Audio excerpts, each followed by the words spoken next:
Okay, just the last couple of things that I wanted to touch upon. So we'll go back to our test. First thing is, so we've got three images here, but if we wanted a cohesive and consistent editing across the series of images, how can we apply what we've done here to our other photos but not have to redo all the work? So a couple things we can do here is we could be making a preset. So this is our image here. What we can then do is I can go to plus. I'm going to do dragon. I'm going to click save. That is my setting. What I can now do is I can go to my image. I've got that set up ready to go, and that can now be applied. So you see that there. So now those two images could then sort of sit side by side together, looking as if like they could sort of work together as part of a series. And then what we can then do is we'll go back with our view, and then the same deal here is we can then be clicking. What we might have to do is for this one is we'll have to remove our layer masks. So we'll delete that. We'll go back to our presets. We'll click on that one.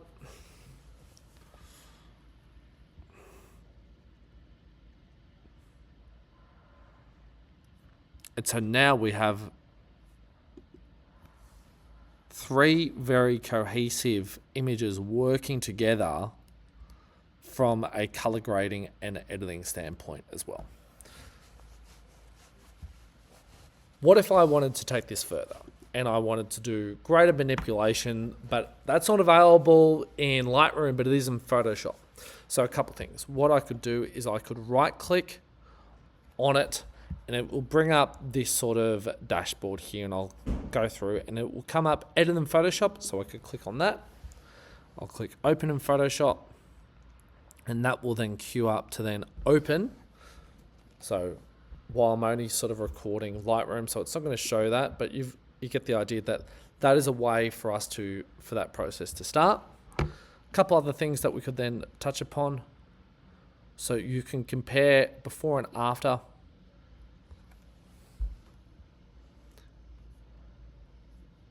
You can sort of see that there, where we ended up, where we came from with our image.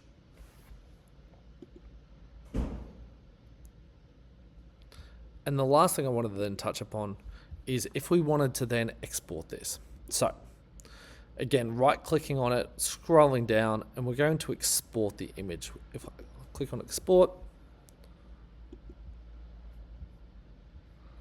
this is where it comes up here.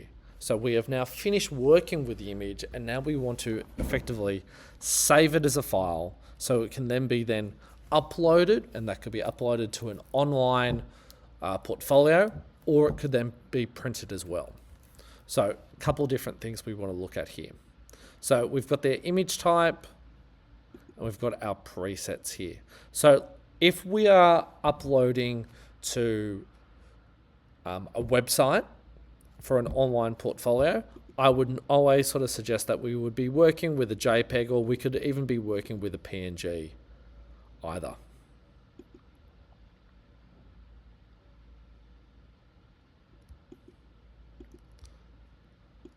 Making sure our quality is 100%, we can make our full size dimensions, or we could do smaller, or we could make that custom if we needed to.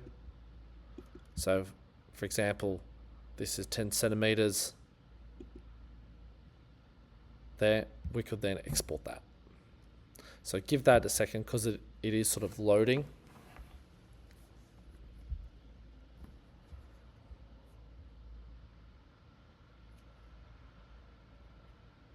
All right, I'll click cancel and I'll redo it myself. Bear with.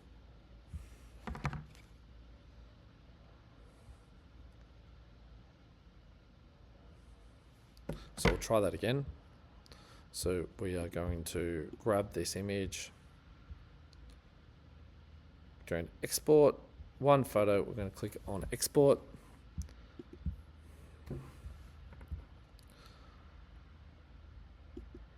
making sure it's 100%. And if this is just for a portfolio image, go full size, 100%, and it's a JPEG, and we can click export. And then you can then save that somewhere onto your computer. So I'm going to click export there. So now it is not just a working file in Lightroom. It is then a file that can then be printed out, or it can then be uploaded. If we were doing printing out proper, we might play around with different sort of settings. So maybe not a JPEG, maybe it's a TIFF file. It just depends on what we wanted to do there as well. So there's that aspect. We've done compare, we've done edit, and we've done export. So those are the things that I wanted to cover. If there's anything further, we can always discuss that in class, and I can make future videos. But this was just a broad introduction to Lightroom.